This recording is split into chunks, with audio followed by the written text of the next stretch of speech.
بسم اللہ الرحمن الرحیم۔ السلام علیکم۔ اس ٹرک ڈرائیور کا ٹرک ایک سنسان سی جگہ پر جا کر اٹک گیا تھا۔ آگے شاید کوئی پتھر یا پھر ٹرک کے ٹائر کے نیچے کوئی چیز آ گئی تھی، جس کی وجہ سے ٹرک آگے بڑھ نہیں رہا تھا۔ یہ رات کا وقت تھا اور ہر طرف گہرا اندھیرا چھایا ہوا تھا، جیسے چاند کی روشنی تھوڑا بہت ختم کر کے مدھم سا اجالا پھیلا رہی تھی۔ چونکہ یہ پہاڑی علاقہ تھا، اسی لیے گرمی کے موسم میں یہاں اس وقت بے حد سردی اور ٹھنڈی ہوا چل رہی تھی۔ وہ اپنی گرم شال اوڑھ کر ٹرک سے باہر آیا اور آ کر سڑک کو دیکھنے لگا، مگر آگے کوئی پتھر یا چٹان نہیں تھی۔ اس نے سارے ٹائر چیک کیے، مگر ٹائروں کے آگے بھی کوئی پتھر یا ایسی چیز نہیں تھی جس سے اسے لگتا کہ اس کی وجہ سے ٹرک چلتا چلتا رک گیا ہے۔ ابھی وہ واپس ٹرک میں جا کر ٹرک چلانے کی کوشش کرتا کہ اچانک ہر طرف تیز ٹھنڈی ہوائیں چلنے لگی، جس سے اس کا جسم ٹھٹھرا کر رہ گیا۔ تبھی اس نے اپنے کانوں میں کسی کے کراہنے کی آواز سنی۔ وہ آواز ایک نسوانی بھاری آواز تھی جو کہیں قریب سے آ رہی تھی۔ اسے کچھ تعجب ہوا، کیونکہ یہ ایک ویرانی پہاڑی علاقہ اور ویران ہی راستہ تھا جہاں سے کوئی کبھی کبھار ہی گزرتا تھا۔ ایسے میں وہاں کسی عورت کی موجودگی اس کے لیے اچنبھے اور حیرت کا ہی باعث تھی۔ وہ اپنی چادر سنبھالتا ہوا اس آواز کے تعاقب میں چلنے لگا، مگر پھر آواز آنا بند ہو گئی۔ اسے کچھ خوف نے بھی گھیرا، کیونکہ اس نے سنا تھا کہ اس پہاڑی راستے پر خوفناک چڑیلوں کا بسیرا ہے جو آدمزادوں کو نقصان پہنچاتی ہیں۔ لیکن وہ کئی بار یہاں سے گزرا تھا، مگر اس نے کبھی کسی چڑیل کو نہیں دیکھا تھا۔ تبھی مطمئن سا یہاں سے گزر جاتا تھا۔ اس وقت اس کے ذہن میں ان چڑیلوں کا ہی خیال آ رہا تھا، جس کی وجہ سے وہ آگے بڑھنے سے گھبرا رہا تھا کہ کہیں وہ اسے مار ہی نہ دیں یا کوئی جانی نقصان نہ پہنچا دیں۔ ابھی وہ ڈرتے ہوئے واپس جانے کا سوچ ہی رہا تھا جب اچانک ایک طرف جھاڑیوں میں کچھ ہلچل سی ہوئی۔ اسے لگا وہ عورت وہیں انہی جھاڑیوں کے پیچھے ہوگی۔ تبھی اس نے ان ہلتی ہوئی جھاڑیوں کی طرف قدم بڑھائے۔ ان جھاڑیوں کے قریب پہنچ کر اس نے ان جھاڑیوں کو آہستہ سے پیچھے کیا تو اسے دوہری آنکھیں نظر آئیں۔ خوف سے اس کی آنکھیں پھیل گئیں۔ وہ سہم کر پیچھے ہونے لگا جب اچانک سامنے موجود جاندار بھیانک انداز میں غرایا۔ تب اسے اندازہ ہوا کہ وہ کوئی عورت نہیں بلکہ جنگلی جانور ہے۔ ابھی وہ جھاڑیاں چھوڑ کر الٹے قدموں پیچھے ہوا ہی تھا جب اچانک اس ہری آنکھوں والی جنگلی بھیڑیے نے اس پر چھلانگ لگائی۔ وہ خوف اور دہشت سے چیختا ہوا پیچھے زمین پر جا گرا تو وہ بھیڑیا بھی اس پر چڑھ کر اسے نوچنے کی کوشش کرنے لگا۔ اگر اس نے اس بھیڑیے کے اگلے دونوں پنجوں کو اپنی پوری طاقت لگا کر روکا نہ ہوتا تو یقیناً اب تک وہ بھیڑیا اسے چیر پھاڑ کر کھا چکا ہوتا۔ اس ویرانے میں اس کی زوردار چیخوں کے ساتھ اس خوفناک بھیڑیے کی غراہٹیں اور دھاڑیں بھی مسلسل گونج رہی تھی۔ اچانک وہ بھیڑیا اس کے ہاتھوں کو مروڑ کر اس کی گردن پر جھکا، جس پر اس کی آنکھیں خوف سے پھیل گئیں۔ اس سے پہلے کہ وہ خوفناک بھیڑیا اسے چیر پھاڑ کر کھاتا یا اسے جان سے مار دیتا، اچانک اسے پھر سے وہی نسوانی کراہتی آواز سنائی دی، مگر اس کے ساتھ ہی اس نسوانی آواز میں عجیب سا روب اور غراہٹ شامل تھی۔ وہ جو پلٹ کر اس نسوانی وجود کو دیکھنے لگا تھا، اچانک چونکا، کیونکہ وہ بھیڑیا اس پر سے ہٹ کر دور جا گرا تھا اور بری طرح تڑپنے لگا تھا۔ وہ تیزی سے اپنی جگہ اٹھ کر بیٹھا اور اس بھیڑیے کو دیکھا جس کے جسم سے بے حد خون بہتا جا رہا تھا، جو آس پاس کی زمین کو تر کر رہا تھا۔ اچانک اس بھیڑیے کا جسم ایک دم ساکت ہو گیا، جس کا مطلب تھا کہ وہ مر چکا ہے۔ اس پر سے اس نے نظریں ہٹائیں تو اسے اس نسوانی وجود کا خیال آیا۔ اس نے تیزی سے پیچھے پلٹ کر اس نسوانی وجود کو دیکھا تو اپنی جگہ ششدر اور مبہوت رہ گیا، کیونکہ سامنے کھڑی لڑکی بے حد خوبصورت تھی۔ اتنی خوبصورت لڑکی اپنی پوری زندگی میں نہیں دیکھی تھی۔ نیلی آنکھیں، گوری اور سرخ رنگت، گول چہرہ، تیکھے اور خوبصورت نقوش اور لمبے گھنے سیاہ بال۔ اس نے سفید رنگ کی گھیر سار خوبصورت مگر سادی چوغے نما فراک پہن رکھی تھی، جس کے پیچھے ایک بڑی سی ٹوپی بنی ہوئی تھی۔ دوپٹہ سرے سے غائب تھا، جبکہ سر کو اس ٹوپی سے ڈھانپ رکھا تھا۔ وہ مبہوت سا اس کا جائزہ لے رہا تھا۔ جب وہ اس لڑکی کے چہرے پر تکلیف دہ تاثرات دیکھ کر چونک گیا، تبھی اس نے نگاہ اس کی ٹانگ پر جا پڑی، مگر وہ نگاہ پڑتے ہی اس کی آنکھیں پھٹی کی پھٹی رہ گئیں، کیونکہ مکتوب کا پورا نام مکتوب نذیر تھا، جس کی عمر اس وقت 28 سال تھی۔ اس بھری دنیا میں وہ اکیلا تھا، اس کا کوئی ماں باپ یا بہن بھائی نہیں تھے۔ کبھی کبھی اسے لگتا تھا کہ وہ آسمان سے سیدھا زمین پر ٹپکا ہے۔ اس نے جب ہوش سنبھالا تو اس نے خود کو ایک یتیم خانے میں پایا، جہاں اسے 3 وقت کا کھانا اور تن ڈھانپنے کو مناسب کپڑے مل جاتے۔ یتیم خانے والے اچھے لوگ تھے جو وہاں پر رہنے والے بچوں کو اچھے سے پال پوس کر بڑا کرتے تھے۔ یتیم خانے کی مالکن ایک بیوہ عورت تھی جس کی اپنی کوئی اولاد نہیں تھی، اور اسی نے یہ یتیم خانہ قائم کیا تھا تاکہ بے سہارا بچوں کو سہارا اور رہنے کا ٹھکانہ مل سکے۔ کئی لوگ اس یتیم خانے کو چندہ دیتے تھے، جس سے اس یتیم خانے کا نظام چلتا تھا۔ یتیم خانے کے اندر ہی بچوں کو پڑھانے کا نظام بھی موجود تھا۔ مکتوب نذیر نے اپنی زندگی کے 18 سال وہیں گزارے تھے۔ یتیم خانے کی مالکن کو مکتوب سمیت سبھی اماں کہتے تھے، جس پر وہ خوش ہوتی تھی کیونکہ وہ سب بچوں کو اپنے بچے ہی سمجھتی تھی۔ مکتوب نے اسی یتیم خانے میں پرورش پائی اور 10ویں جماعت تک تعلیم حاصل کی۔ اسے پڑھنے کا کوئی خاص شوق نہیں تھا، تبھی آگے تعلیم کو خیر آباد کہہ دیا۔ مکتوب ہمیشہ اماں سے اپنے ماں باپ اور گھر والوں کے بارے میں سوال کیا کرتا تھا، جس پر وہ ہمیشہ ٹال مٹول کر جاتی، جس پر مکتوب دل محسوس کر رہ جاتا۔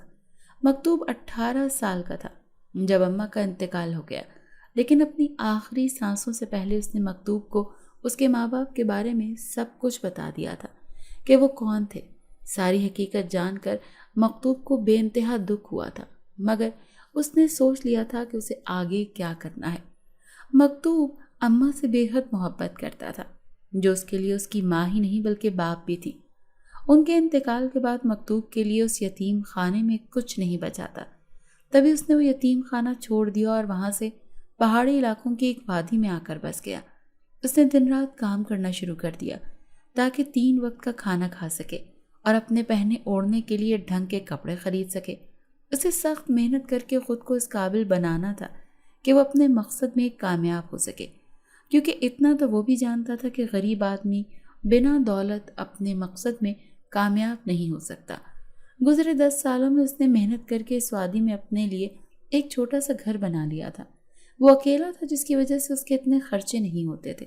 بس 2 سے 3 وقت کھانا اور تھوڑی بہت اپنی ضروریات کی چیزیں خرید لیتا، باقی جتنے پیسے بچتے وہ انہیں جمع کرتا رہتا۔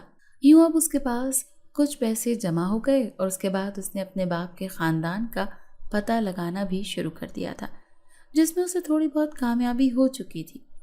مکتوب نذیر نے پچھلے 10 سالوں میں کام کیا تھا، مگر کچھ عرصے سے وہ ٹرک کے ذریعے لوڈنگ کا کام کر رہا تھا۔ یہ ٹرک اس کا ذاتی نہیں تھا بلکہ کسی اور کی ملکیت تھا، جسے سارا دن چلانے کی اسے مزدوری ملتی تھی۔ لوگوں کا سامان ایک جگہ سے دوسری جگہ لانا اور لے جانا، جس سے اچھی خاصی آمدن ہو جاتی تھی۔ وہ غریب تھا، اپنی ذاتی ٹرک نہیں خرید سکتا تھا، اور جو پیسے اس نے جمع کیے ہوئے تھے وہ اتنے نہیں تھے کہ وہ ٹرک خرید سکتا۔ وہ پچھلے 10 سالوں میں ڈرائیونگ میں اتنا مشتاق ہو چکا تھا کہ وہاں کے رہنے والے پہاڑی لوگ زیادہ تر اسی کو اپنا کام سونپتے تھے، جسے وہ احسن طریقے سے سر انجام دیتا تھا۔ اس کی زندگی یوں ہی تنہا گزرتی جا رہی تھی، مگر اب وہ جلد ہی اپنے مقصد کو تشکیل دینے کے لیے اپنے باپ کے گھر جانے والا تھا، تاکہ اس سے حساب کتاب کر سکے کہ اس نے کیوں مکتوب کی زندگی کے اتنے سال برباد کیے، اسے یتیم خانے میں پھینک کر۔ آج بھی وہ اپنے کام کے سلسلے میں ٹرک سے سامان چھوڑ کر واپس مالک کی دکان کی طرف جا رہا تھا، جہاں اسے ٹرک کھڑا کرنا تھا، جب ایک سنسان پہاڑی راستے سے گزرتے ہوئے وہ کچھ پل کے لیے رکا تھا، کیونکہ اس کا ٹرک خود بخود رک چکا تھا۔ اس نے ٹرک کو چلانے کی کوشش کی مگر ناکام رہا۔ تبھی وہ ٹرک سے اتر کر یہ دیکھنے لگا تھا کہ ٹرک کے یا ٹرک کے ٹائروں کے نیچے کوئی چیز نہ آ گئی ہو، مگر ایسا کچھ نہیں تھا۔ مگر چونکا تو وہ تب تھا جب اسے اس ویرانے میں نسوانی کراہتیں سنی تھی، لیکن تھی جس پر وہ مدد کرنے کے لیے اس نسوانی وجود کو ڈھونڈنے کے لیے ان کراہوں کا تعاقب کرنے لگا تھا۔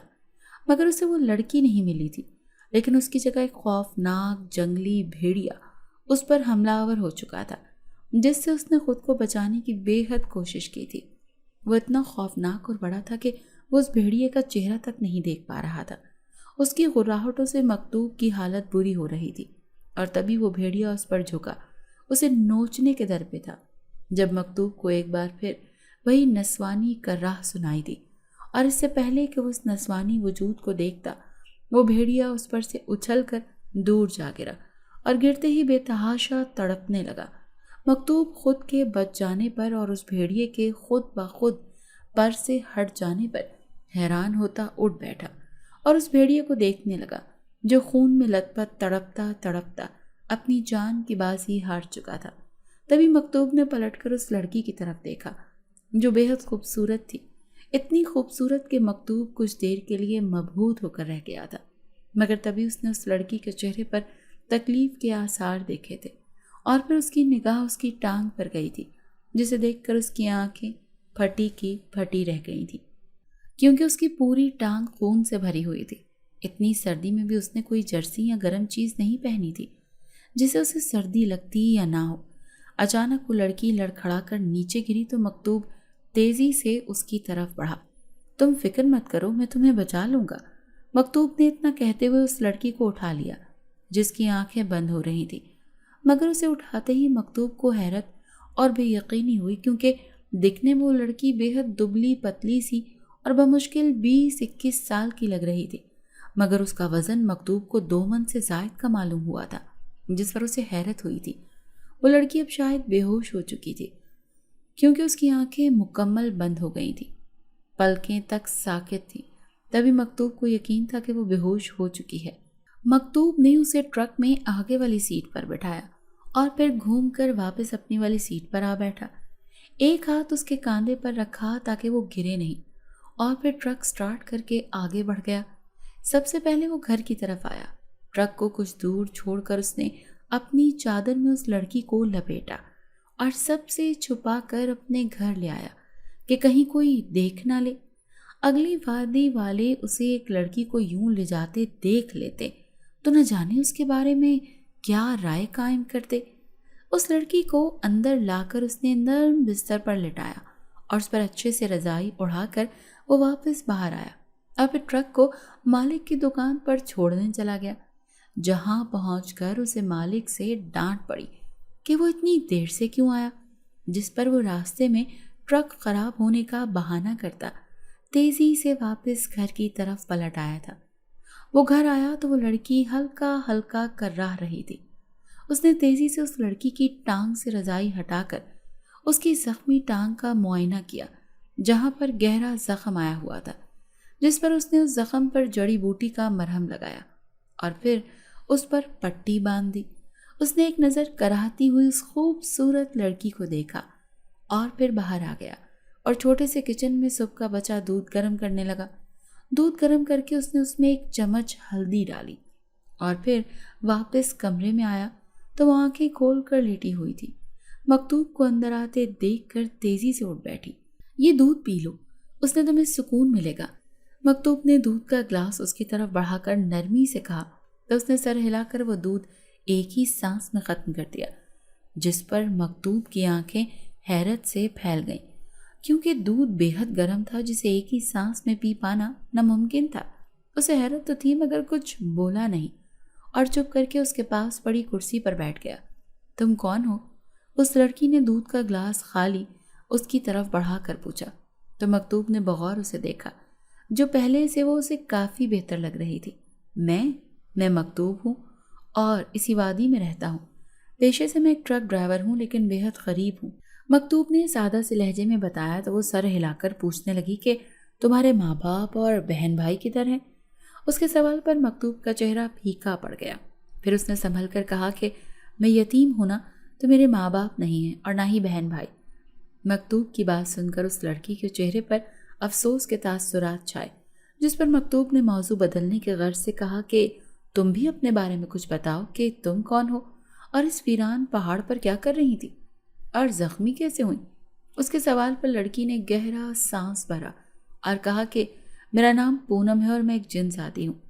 اس کی بات سن کر مکتوب کچھ پل اسے دیکھتا رہا، پھر کہکا لگا کر ہنس دیا کہ اچھا اچھا مذاق ہے، مگر اسے اچھا نہیں لگا، جس پر پونم نے نفی میں سر ہلاتے ہوئے اپنی بات پر زور دے کر کہا کہ میں مذاق نہیں کر رہی، میں سچ میں ایک جن زادی ہوں۔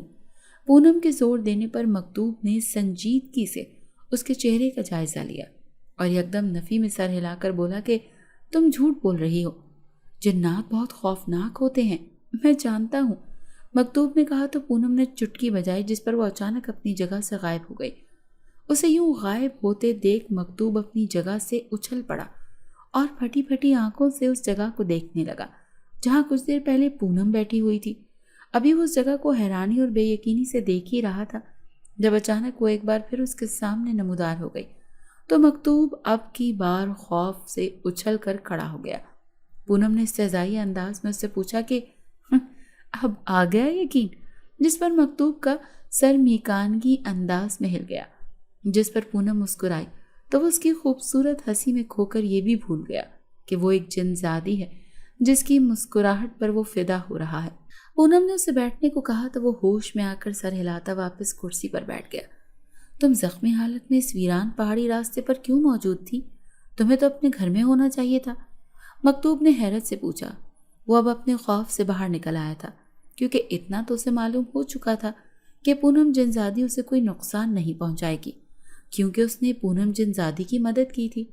پونم جنزادی نے دکھ اور افسوس کے ملے جلے لہجے میں کہا کہ میں اپنے قبیلے اور اپنے گھر والوں کے ساتھ ہنسی خوشی مل کر رہ رہی تھی جب دوسرے قبیلے کے بدبخت جنات نے ان کے قبیلے پر حملہ کر دیا اور ان کا مقصد سبھی خوبصورت لڑکیوں کو اپنے ساتھ لے جانا تھا، جس کی وجہ سے میرے ماں باپ نے مجھے وہاں سے بھگا دیا اور میں یہاں آدم زادوں کی دنیا میں آ گئی۔ لیکن یہاں آتے ہی میں ایک عامل کے ہتھے چڑھ گئی جس نے مجھے قید کر کے اپنی کنیز بنانا چاہا تاکہ وہ مجھ سے اپنا ہر کام کروا سکے، لیکن میں اسے چکما دے کر اس کی قید سے نکل کر بھاگ گئی۔ لیکن اس لڑائی میں میری ٹانگ زخمی ہو گئی جس کی وجہ سے میں اس پہاڑی علاقے سے آگے نہیں جا سکی اور یہیں پر اٹکی رہ گئی۔ اس راستے سے کوئی گزرتا بھی نہیں تھا جس کی وجہ سے مجھے کسی کی مدد بھی نہیں مل رہی تھی۔ تبھی تم وہاں سے گزرے، مجھے لگا کہ تم میری مدد کرو گے، لیکن تب تک وہاں پر وہ بھیڑیا تم پر حملہ کر چکا تھا جس کی وجہ سے میں نے اس بھیڑیے کو مار دیا اور پھر تم نے میری مدد کی اور مجھے یہاں لے آئے۔ پونم ساری بات بتا کر چپ ہوئی تو غور سے اس کی بات سن رہا تھا۔ مکتوب بھی گہرا سانس بھر کر رہ گیا۔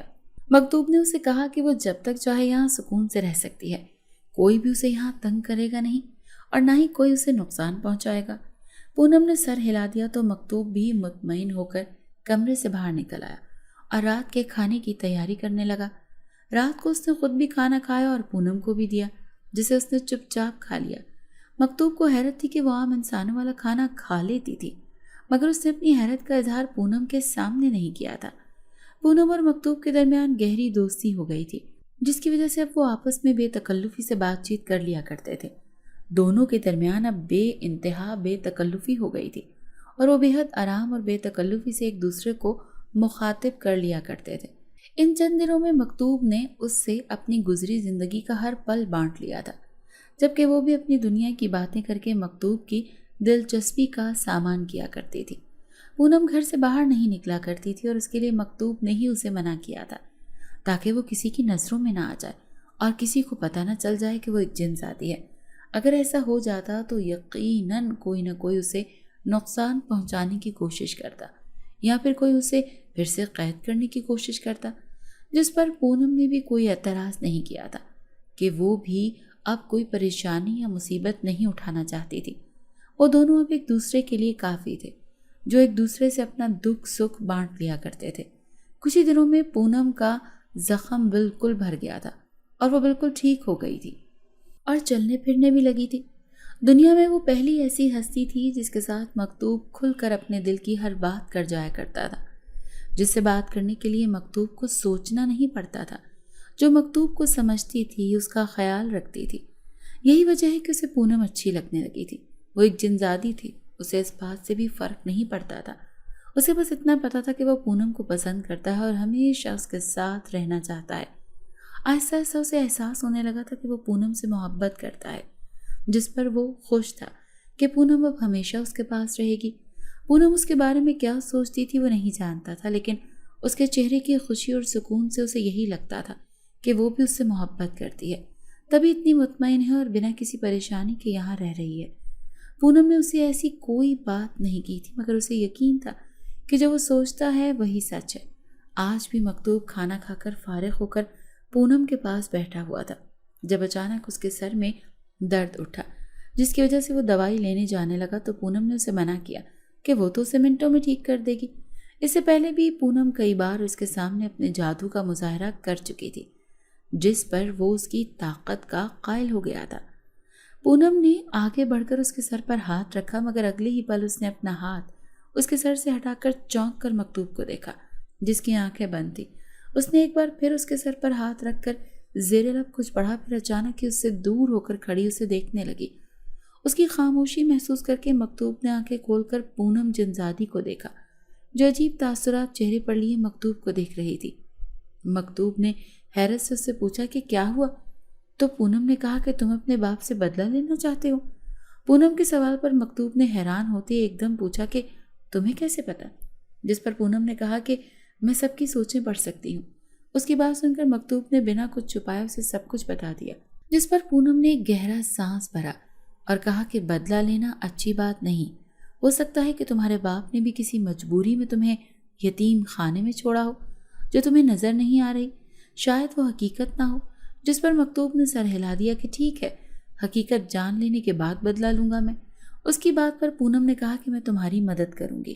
مکتوب نے سر ہلا دیا اور پھر پونم کہنے پر اگلے دن اس نے اپنے ٹرک کے مالک سے کچھ دنوں کی چھٹیاں لی اور پھر پونم جنزادی کے ساتھ اس گھر کی طرف روانہ ہوا جو اس کے باپ کا تھا۔ یتیم خانے کی مالکن اس کی اماں نے اسے اس کی باپ کے بارے میں کچھ باتیں بتائی تھی، تبھی اسے ان کے گھر کا پتہ معلوم تھا، لیکن ان گزرے 10 سالوں میں اس نے ان کے گھر کا پتہ ڈھونڈ لیا تھا۔ یہ بات الگ تھی کہ وہ کبھی بھی وہاں جانے کی ہمت نہیں جٹا پایا تھا، صرف اس لیے کہ وہ پہلے کمزور تھا، لیکن اب اتنا مضبوط تھا کہ وہ ان سے اپنے سوالوں کے جواب مانگ پاتا۔ وہ غریب انسان تھا، زیادہ کچھ کر نہیں سکتا تھا، لیکن ان کے گھر جا کر ان سے سوال تو ضرور کر سکتا تھا۔ پونم کے ساتھ وہ اگلے ہی دن ان کے گھر پہنچ چکا تھا اور جا کر اس گھر کے مالک نذیر احمد کا بیٹا ہونے کا دعویٰ کیا تھا، مگر کسی نے بھی اس کی بات کا یقین نہیں کیا تھا، بلکہ اس کی بات کو جھٹلا دیا تھا اور اسے دھکے مار کر اپنے گھر سے نکال دیا تھا۔ مکتوب ان کے رویوں پر بے حد دکھی ہوا تھا اور گھر گیا تھا۔ پونم کو بھی افسوس ہوا تھا اور مکتوب کی حالت دیکھ کر اسے نذیر احمد اور اس کے بچوں اور بیوی پر غصہ آیا تھا۔ وہ کسی کو بھی نظر نہیں آ رہی تھی سوائے مکتوب کے، اور اب مکتوب نذیر احمد کے گھر کے پچھلے حصے کی طرف غمزدہ سا بیٹھا ہوا تھا۔ وہ جو اپنے باپ سے اپنے بارے میں سارے سوال کرنے کے بارے میں فیصلہ کیے بیٹھا تھا، انہوں نے تو اسے بنا کوئی سوال کرنے کا موقع دیے ہی گھر سے ہی نکال دیا تھا۔ رات کے سائے گہرے ہو چکے تھے اور ہر طرف رات کا وحشت ناک سناٹا چھا چکا تھا۔ مکتوب ابھی بھی وہیں بیٹھا ہوا تھا۔ پونم نے اسے کافی تسلیاں دلاسے دیے تھے، مگر مکتوب ویسے ہی غمزدہ سا بیٹھا تھا۔ اس کی حالت دیکھ کر پونم کو اب نذیر احمد اور اس کے گھر والوں پر بے ساختہ غصہ آیا تھا۔ اچانک اس نے غصے سے مکتوب کا بازو تھاما تو اس نے چونک کر پونم کو دیکھا، جس کا چہرہ غصے کے باعث سرخ پڑ رہا تھا۔ اس سے پہلے کہ وہ کچھ سمجھتا، اچانک پونم نے چٹکی بجائی، جس کی وجہ سے اس کی آنکھوں کے سامنے اندھیرا چھا گیا اور اس کی آنکھوں خود بخود بند ہو گئیں، اور اس نے محسوس کیا کہ جیسے بے حد تیز گرم ہوا اس کے جسم سے ٹکرائی ہو، جس سے اس کا جسم بے ساختہ جھلس اٹھا ہو، مگر یہ کیفیت کچھ لمحوں ہی کی تھی۔ اگلے ہی لمحے اس نے آنکھیں کھولی تو اس کی آنکھیں پھٹی کی پھٹی رہ گئیں، کیونکہ وہ اس وقت نذیر احمد کے گھر کے باہر نہیں بلکہ گھر کے اندر تھا، اور اس وقت گھر کے لاؤنج میں موجود تھا، جہاں ہر طرف اندھیرا چھایا ہوا تھا اور صرف ڈم لائٹ ہی جل رہی تھی۔ اس نے چونک کر دائیں بائیں جانب دیکھا، لیکن پونم وہاں کہیں بھی موجود نہیں تھی۔ اچانک اسے کمرے سے چیخوں کی آوازیں سنائی دیں تو وہ تیزی سے اس کمرے کی جانب بڑھا جہاں سے چیخوں کی آوازیں سنائی دے رہی تھی۔ اس نے کمرے کو دیکھا تو دروازہ بند تھا، مگر کھڑکی کھلی ہوئی تھی۔ اس نے تیزی سے کمرے کی کھڑکی میں اندر جھانک کر دیکھا تو اندر کا منظر دیکھ مکتوب کے ہوش اڑ گئے، کیونکہ سامنے ہی ایک طرف نذیر احمد کی بیوی کھڑی ہذیانی انداز میں چیخ رہی تھی، جبکہ خود نذیر احمد چھت سے الٹا لٹکا ہوا مسلسل چیخ رہا تھا اور نیچے اترنے کی کوشش کر رہا تھا، مگر نیچے اتر نہیں پا رہا تھا۔ مکتوب کو سمجھ آ گیا تھا کہ یہ پونم جنزادی کا کام ہے، اور یقیناً وہی یہ سب کچھ کر رہی ہے، مگر پونم جنزادی اسے کہیں نظر نہیں آئی تھی۔ اچانک نذیر احمد دھڑام سے منہ کے بل نیچے گرا، جس سے اس کے منہ کے اگلے 2 دانت ٹوٹ گئے، جس سے اس کے منہ سے خون نکلنے لگا۔ اس سے پہلے کہ اس کی بیوی نذیر احمد کی جانب بڑھتی تو اس سے پہلے ہی نذیر احمد کا وجود خود بخود باہر کی طرف گھسٹنے لگا، جس سے نذیر احمد کی چیخیں مزید بلند ہو گئی تھیں۔ اس کی بیوی بھی چیختی کھلے ہوئے دروازے سے باہر کی جانب نذیر احمد کے وجود کے پیچھے لپکی، جو رکنے کے بجائے گھسٹتا ہوا اب سیڑھیوں سے دھڑام دھڑام کر کے نیچے اتر رہا تھا۔ کچھ ہی دیر میں وہ کراہتا ہوا لاؤنج کے وسط میں پڑا تھا۔ کمرے میں خراچیاں آنے کی وجہ سے اس کی پوری کمر سے خون رس رہا تھا۔ مکتوب بھی اوپر سے بھاگتا ہوا نیچے آیا، مگر وہ نیچے آیا تو آگے سے اسے بھی بھیانک منظر اس کے سامنے تھا۔ نذیر احمد نیچے پڑا زور زور سے کرا رہا تھا، جبکہ اس کی بیوی ہوا میں الٹی لٹکی گول گول گھوم رہی تھی، اور ان کے تینوں بچے بھی ہوا میں الٹے لٹکے مسلسل خوف سے چیختے چلے جا رہے تھے، اور ان کی چیخوں سے پورا گھر گونج رہا تھا۔ مکتوب انصاف چاہتا تھا، مگر وہ یہ نہیں چاہتا تھا کہ اس کی وجہ سے کسی کو بھی کوئی تکلیف ہو۔ تبھی اس نے چیخ کر پونم جنزادی کو مخاطب کیا اور کہا کہ یہ سب بند کرو۔ اس کے اتنا کہنے کی دیر تھی کہ وہ سب دھڑام سے نیچے جا گرے اور بری طرح گر کر کراہنے لگے۔ پونم جنزادی اب مکتوب کے سامنے ظاہر ہو چکی تھی، جسے وہ غصے سے گھور رہا تھا، مگر پونم جنزادی پر اس کے غصے کا کوئی اثر نہیں ہو رہا تھا۔ مکتوب نے غصے سے کہا کہ کیوں انہیں تکلیف پہنچائی ہے، جس پر پونم جنزادی نے ان کے کسی سوال کا کوئی جواب نہیں دیا، بلکہ غصے سے دھاڑ کر نذیر احمد سے پوچھا کہ بتا تو نے مکتوب کو یتیم خانے کیوں پھینکا، جس پر وہ کراہتا ہوا مکتوب کو دیکھنے لگا، جو سپاٹ چہرہ لیے اسے ہی دیکھ رہا تھا۔ کیونکہ یہ میرا سگا بیٹا نہیں ہے، نذیر کی کراہتی ہوئی آواز میں دیے گئے جواب پر مکتوب حیرت سے اسے دیکھنے لگی کہ تبھی پونم جنزادی آگے بڑھی اور نذیر کے قریب پہنچی۔ وہ پونم جنزادی کو اپنے قریب آتے دیکھ خوف سے پیچھے ہونے لگا، مگر پونم جنزادی نے اسے موقع نہیں دیا۔ پونم جنزادی نے اس کے قریب آ کر زور سے اس کا سر تھاما اور زیر لب کچھ پڑھنے لگی، اور پھر چپ کر کے آنکھیں بند کر گئی۔ مکتوب کے ساتھ ساتھ نذیر کی بیوی بچے بھی خاموشی سے نذیر احمد اور پونم جنزادی کو دیکھ رہے تھے۔ کچھ دیر بعد پونم جنزادی نے اس کے سر پر سے ہاتھ ہٹایا اور دکھ اور افسوس سے مکتوب کو دیکھا، جس کے چہرے پر چھائے غم کے تاثرات دیکھ کر جزبز ہو چکا تھا۔ پونم جنزادی نے نذیر احمد کے سر پر ہاتھ ہٹایا اور پھر مکتوب کی طرف بڑھی۔ اس کے قریب آ کر مکتوب کا ہاتھ تھاما تو اسے اپنا ہاتھ جھلستا ہوا محسوس ہوا، کیونکہ پونم جنزادی کا لمس بے حد تپتا ہوا تھا۔ اس کا ہاتھ تھام کر پونم جنزادی نے نذیر اور اس کی بیوی کی طرف انگلی کر کے زیر لب کچھ پڑھا تو وہ دونوں بری طرح تڑپنے لگے اور ان کے جسم جھٹکے کھانے لگے۔ ان کے تینوں بچوں کی چیخیں نکل گئیں، جبکہ مکتوب نے غصے سے پونم جنزادی کو دیکھا، مگر تبھی اچانک اس نے زیر لب کچھ پڑھا تو مکتوب کی آنکھوں کے سامنے اندھیرا چھانے لگا اور ایک بار پھر اس کے جسم سے گرم ترین ہوا کا ٹکراؤ ہوا۔ اگلے ہی پل اس کی آنکھیں کھلیں تو وہ یہ دیکھ کر تعجب میں گھر گیا کہ وہ دونوں اس وقت قبرستان میں تھے۔ یہ آدھی رات کا وقت تھا اور ہر طرف گہرا اندھیرا چھایا ہوا تھا۔ چاند کی روشنی میں یہ قبرستان عجیب سی پراسراریت لیے ہوئے تھا۔ مکتوب نے خود کو قبرستان میں پا کر اس سے سوال کیا کہ اسے یہاں کیوں لے آئی ہے۔ پونم جنزادی نے بنا اسے جواب دیے 2 قبروں کے سامنے لا کھڑا کیا۔ مکتوب نے الجھ کر دونوں قبروں کے کتبے پڑھے تو اس کی آنکھیں پھٹ گئیں، کیونکہ ایک کتبے پر اس قبر میں بسنے والے آدمی کا نام نذیر محمد لکھا ہوا تھا، جبکہ دوسری قبر پر رضیہ بی بی زوجہ نذیر محمد لکھا ہوا تھا۔ اس نے الجھن میں گھر کر پونم جنزادی کی طرف دیکھا تو اس نے بتایا کہ میں نے نذیر احمد کی ساری سوچ پڑھ لی ہے، جب سے مجھے ساری حقیقت کا پتہ چل گیا ہے۔ مکتوب نے تیزی سے پوچھا کہ کیسی حقیقت اور ان قبروں میں کون ہے؟ پونم جنزادی نے کہا کہ ان قبروں میں تمہارے سگے ماں باپ ہیں اور تم نذیر احمد کے بیٹے نہیں ہو۔ مکتوب نے ششدر لہجے میں کہا کہ ایسا کیسے ہو سکتا ہے؟ میری اماں نے مجھے یہی بتایا تھا کہ نذیر احمد ہی میرا باپ ہے، جو مجھے اس یتیم خانے میں چھوڑ کر گیا تھا۔ پونم جنزادی نے کہا کہ اسے نذیر احمد نے یہی بتایا تھا کہ وہی تمہارا باپ ہے، مگر تمہارا باپ نذیر احمد نہیں، نذیر محمد ہے، اور تمہاری ماں کا نام رضیہ بی بی ہے۔ تمہارے باپ نذیر محمد نذیر احمد کا چچا زاد تھا۔ ان کے ماں باپ کی آپس میں محبت مثالی تھی، تبھی دونوں نے اپنے بیٹوں کی ایک جیسے نام رکھے۔